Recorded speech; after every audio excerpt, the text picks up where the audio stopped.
Hi friends, అది 1996 October నెల. మహారాష్ట్రలోని నాసిక్ ప్రాంతం. ప్రతిభ అనే మహిళ ఇంట్లో ల్యాండ్లైన్ ఫోన్ అదే పనిగా మోగుతోంది. పొద్దుట్నుంచి ఆగకుండా పనిచేస్తూ ఉంటే మధ్యాహ్నానికి ఒక కొలికొచ్చింది. కాస్త నడుమాల్చుదాం అనుకునేసరికి ప్రమాదం ముంచుకొచ్చినట్టు ఫోన్ రింగ్. ఆమెను ఎక్కడలేని సత్తువ ఆవరించింది. ఆ ఫోన్ వాళ్ళమ్మాయి చదువుతున్న బడి నుంచి వచ్చింది. కూతురి స్కూల్ పేరు వినగానే ఆమె మనసు ఏదో కీడు శంకించింది. అయితే చిత్రంగా అటు నుంచి క్లాస్ టీచర్ ప్రతిభనే ఎలా ఉన్నారు ప్రతిభ గారు అంటూ ప్రశ్నించేసరికి ఆమెకు ఏం అర్థం కాలేదు. బాగానే ఉన్నారుగా, ఏమైంది మీకు అని ఆ స్కూల్ టీచర్ అడగడం ఒకంత ఆశ్చర్యానికి గురిచేసింది. దీంతో ప్రతిభ బానే ఉన్నాను, ఏంటి సంగతి, ఇలా ఫోన్ చేశారేంటి మీరు అని అడిగింది. ప్రతిభ బాగానే ఉన్నానని చెప్పడం విన్న క్లాస్ టీచర్ ఆశ్చర్యపోయింది. మీకు కూడా ఏంటిది అనిపిస్తోంది కదా. టీచర్కి కూడా అలాగే అనిపించింది. ఎందుకంటే ప్రతిభ గారికి ఒంట్లో బాలేదు, వాళ్ళ అమ్మాయిని పంపించండి తీసుకువెళ్తామంటూ ఓ 3 మనుషులు స్కూల్కొచ్చారని, స్కూల్ వాచ్మెన్కి వాళ్ళ తీరు సరిగా అనిపించక వాళ్ళని లోపలికి పంపించడం వీలు కాదని చెప్పడం, అలాగే పిల్లల్ని బయటకు రప్పించడానికి వీల్లేదని చెప్పడం. ఆ వెంటనే వాళ్లు అతన్ని ఒత్తిడి చేస్తూ అతని చేతిలో 1000 రూపాయలు పెట్టడం జరిగిపోయింది. అంతవరకు సందేహిస్తూ వచ్చిన వాచ్మెన్కి వాళ్లు తన చేతిలో డబ్బులు పెట్టడంతో తన అనుమానం నిజమేనని నిర్ధారించుకుంటూ అదేం తన ముఖంలో కనిపించనీయకుండా వాళ్లని నిలబెట్టి స్కూల్ లోపలికి వచ్చి క్లాస్ టీచర్కి అంతా వివరించడంతో తను స్వయంగా ఫోన్ చేస్తున్నట్లు టీచర్ ప్రతిభకు చెప్పారు. ప్రతిభ తను బాగానే ఉన్నానని చెప్పడంతో స్కూల్ టీచర్ ఆ 3 మనుషులు దొంగలు పిల్లల్ని అపహరించుకుపోవడానికి వచ్చిన వారిగా టీచర్, వాచ్మెన్ ఖచ్చితమైన నిర్ధారణకొచ్చారు. ఇంత తాత్సారం జరిగేసరికి ఏదో కీడు శంకించి ఆ 3 వాచ్మెన్ తిరిగొచ్చేలోగా పరారయ్యారు. ఆ సరికి ప్రతిభ కూడా బడి వద్దకు చేరుకుంది. వాళ్ళ అమ్మాయి క్షేమంగా ఉంది. అదే పెద్ద సంతోషం. అయితే ఆ వచ్చిన వారెవరో తెలియాలి కదా, మరోసారి అలాంటి ప్రయత్నం జరగదని చెప్పలేం కదా. ఆ ఆలోచనతోనే ప్రతిభ తమ కూతుర్ని తీసుకుని ఇంటికి బయలుదేరింది. వాచ్మెన్ చెప్పిన గుర్తుల్ని నెమరు వేసుకుంటూ నడుస్తున్న ప్రతిభకు ఆ వచ్చిన వారెవరో అర్థమైంది. ఆ వచ్చిన 3 మహిళలు, ఒక పెద్ద వయసావిడ, 2 యువతులు కలిసి వచ్చారని చెప్పగానే వారి ముఖాలు ప్రతిభకు స్ఫురించాయి. అయితే వాళ్లు అలా ఎందుకు ప్రయత్నించారో మాత్రం ప్రతిభ ఊహకు అందలేదు. తమ కుమార్తె విషయంలో కొద్దిలో తప్పిన ప్రమాదం గురించి ప్రతిభ పోలీసులకు ఫిర్యాదు చేయలేదు. కొద్ది రోజుల తర్వాత సంతకు వెళ్లిన ప్రతిభ అక్కడ ఒక ఆమెను చూసి ఆనాడు స్కూల్ వాచ్మెన్ చెప్పిన 3లో ఒకరిగా పోల్చుకుంది. ప్రతిభ తానుగా వెళ్లి ఆమెపై ప్రశ్నల వర్షం కురిపించింది. దానికి ఆగంతుకురాలు బదులిస్తూ ప్రతిభ ఇక తన కూతుర్ని ఎప్పటికీ చూడబోదని, తిరిగి కలుసుకోలేనంత దూరంలో ఉందని, ప్రతిభ చేసిన నమ్మక ద్రోహానికి తాము విధించిన శిక్ష అదని చెప్పింది. ప్రతిభకు బుర్ర తిరిగిపోయింది. అసలేమీ అర్థం కాలేదు. ఆ క్షణమే పోలీసులకు వెళ్లి ఫిర్యాదు చేసింది ప్రతిభ. పోలీసులు విచారణ చేస్తామన్నారు. అవును, ఆ రోజు ప్రతిభ కూతుర్ని కిడ్నాప్ చేయబోయిన కిడ్నాపర్ల ప్రయత్నం వమ్మైంది కదా, ఆ చిన్నారి క్షేమంగానే ఉంది కదా. ఇప్పుడు ప్రతిభ సంతలో కనిపించిన మహిళను కిడ్నాపర్లలో ఒకరిగా గుర్తించి తన కూతురు కిడ్నాప్ గురించి అడగడం ఏంటి? ఆ మహిళ సైతం ఆమె కూతురు మళ్లీ దొరకదు చూసుకోమనడం ఏంటి? అంతా గజిబిజిగా ఉంది కదా.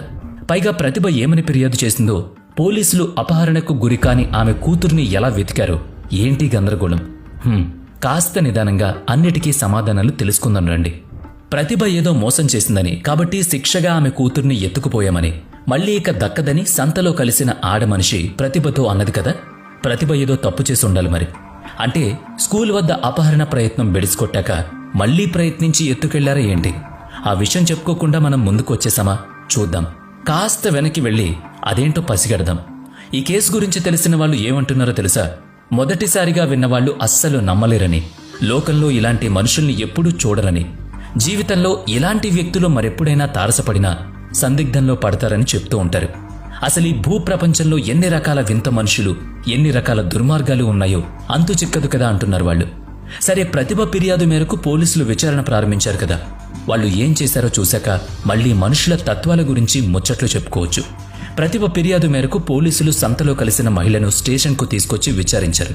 ఆమె తనకేం తెలియదని తన చెల్లెల్ని విచారించమని చెప్పింది. ఆమెను కూడా స్టేషన్కి పిలిపించి విచారించారు.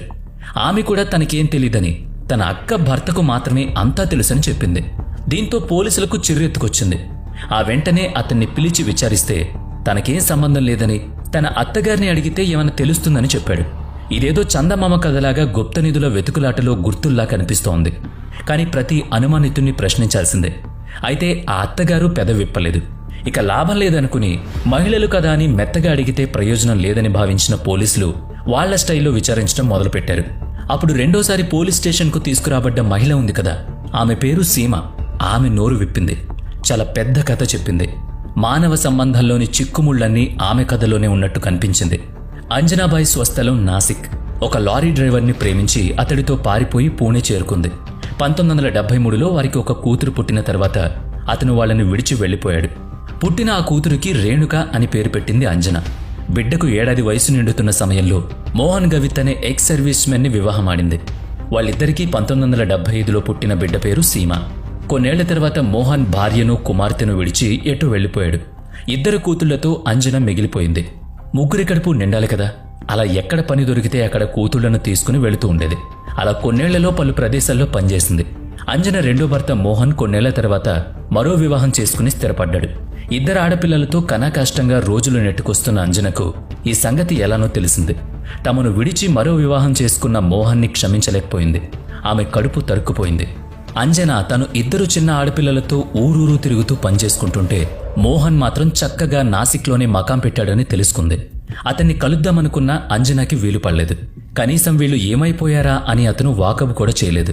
చాన్నాళ్లు ఓపిగ్గా ఉంది. కానీ ఒకనాడు అకస్మాత్తుగా సీమాను తీసుకుని అంజన నాసిక్ వచ్చి మోహన్ ఇంటికి వెళ్ళింది. చిన్నపిల్లగా ఉన్నప్పుడు విడిచిపెట్టి వెళ్ళాక ఇప్పుడు ఎదిగిన కూతుర్ని చూసిన మోహన్లో మమకారం పుట్టుకొచ్చింది. తాను ఏనాడు గుర్తురాలేదా? అసలు తమ ఊసే కలగలేదా? తామెక్కడన్నది ఆరా తీయలేదా? ఏంటి నాన్న ఇది అంటూ సీమ ప్రశ్నల మీద ప్రశ్నలు వేస్తూనే ఉంది. మోహన్లో దుఃఖం కట్టలు తెంచుకుంది. మరో వివాహం చేసుకున్నావు సరే, నేను కూడా నీ కూతుర్నే కదా అని అడిగేసరికి మోహన్ దిగులు చెందాడు. గొంతు పెగలక చెప్పేందుకు జవాబు లేక స్తబ్దంగా కూలబడ్డాడు. కాసేపటికి సీమ తానే సర్దుకుంది. తనను తాను సంభాళించుకుంది. మోహన్కి రెండో భార్య ద్వారా పుట్టిన మరో కూతురుంది. సీమ తండ్రితో ఆ అమ్మాయి తనకు చెల్లెలే అవుతుంది. తండ్రి తమతో కలిసి ఉండకపోయినా బంధం ఎక్కడికి పోదు కనుక చెల్లిని తమతో తీసుకువెళతామని, కొన్ని రోజులు ఉంచుకుని పంపిస్తామని అడిగింది.